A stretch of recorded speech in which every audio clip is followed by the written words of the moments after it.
সুন্দর এক বিকেলে মহান স্রষ্টার কি এক অপার মহিমা আমাদেরকে কবুল করলেন। দরগাহ-ই হযরত শাহজালাল মুজাররতি ইয়ামানী রাহমাতুল্লাহ আলাইহির বার্ষিক ওরস মাহফিলের আগে এই অনুষ্ঠানটি ঘটে থাকে। এই অনুষ্ঠানকে বলে লাকড়ি ভাঙা।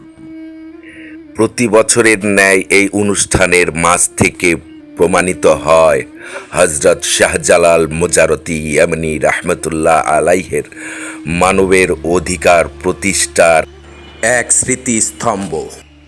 লক্ষ লক্ষ ভক্তগণ সকাল থেকে শাহজালাল রাহমাতুল্লাহ আলাইহির দরগা থেকে পায়ে হেঁটে রওনা দেন এই লাক্কড়তোরা চা বাগানের উদ্দেশ্যে।